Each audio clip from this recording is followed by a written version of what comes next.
Masterminds, hope you're all really well. Welcome to Monday Market Update time. Excuse the husky voice. I've got the family lurgy at the moment, but yeah, looking at the markets right now, I think we're actually due for the next drop down if it's going to happen. So it can be looked upon as a scary time or an exciting time. I always look at these moments as informative because we are getting volatility. And we're really testing out the conviction of the bears here.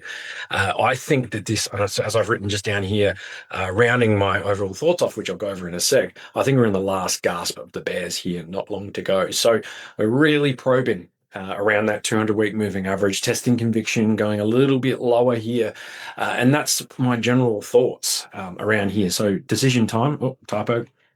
Line ball with Bitcoin closes its 200-week moving average here again. It did.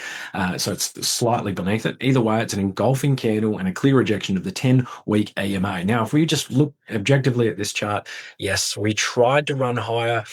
We couldn't. Rejected off this week here, and now we've closed beneath the 200. So for me, that is bearish, and we're going to see now the bears if they can stick in the knife. I'm semi-hoping they can't, because I'd love to see us sort of bottom out here a little bit earlier.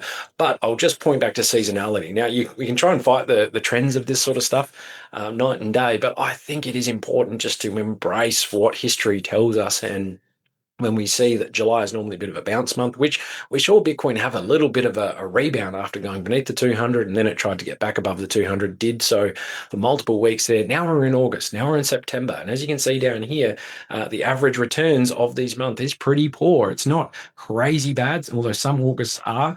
On average, they are around neutral or below. So I think this month is going to fare particularly similar. Do we get it out of the way now in this first few week or two? Can we see a lower low, or can we see another 60,000 or 58? That would be really interesting to have it around this time.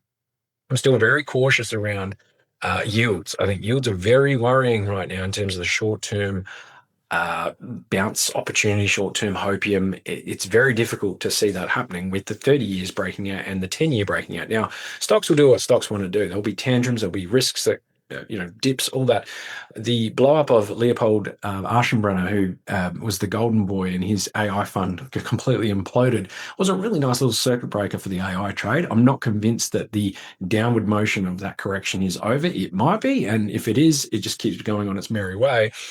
For mine, though, I think Bitcoin is really the inverse nature of the US 10-year yield and other yields. I think that really matters.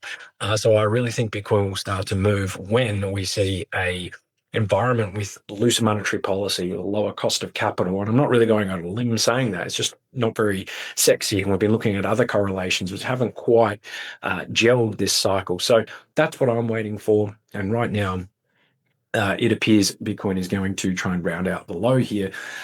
Just some thoughts. Be careful longing anything here. That is my general thought here, even though I am personally going to long Bitcoin if it gets into certain value areas that I'm really keen on. But right now, with a close for the 200, rejection off the 10, when I say don't long anything, I'm just looking at altcoins. I don't want to be longing any of that. You could maybe make an argument to start to long Bitcoin through this area, but nothing too extreme is my feeling. August, September, yeah, we discussed that. Bitcoin also fairly choppy, so the drop zone beneath us, 61,000 to 58, which would be along that line. I'll show you in a sec on the actual chart. It could very well trap bears once again. If we get follow through into that lower region of the 60, 58K, then the targets that we've all want to see is definitely on the offering. My long-term strategy here is still that longer-term Bitcoin leverage. Those orders are in place, ready to go.